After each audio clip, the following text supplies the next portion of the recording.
I'm going to show you how to find quiz number 310.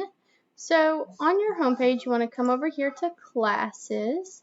You want to find the one that says math. It'll have a blue calculator. And once you're there, you're going to know that this is the correct class because you'll see my name right here, Mrs. Hill. So once you're in the correct class, up at the top, you want to click this word content. You're going to click content, okay? And then you're going to scroll down over on the left side. You'll see number 1, number 2, and number 3. So I want you to click number 3. Number 3 pops up, operations with positive fractions and decimals. What you're going to do is you're going to scroll all the way down. You can come use this if you want, all the way down to the very bottom.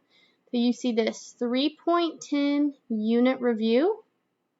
This is your quiz right here, quiz 3.10 operations with positive rational numbers. So just go ahead and click that and you can begin your test.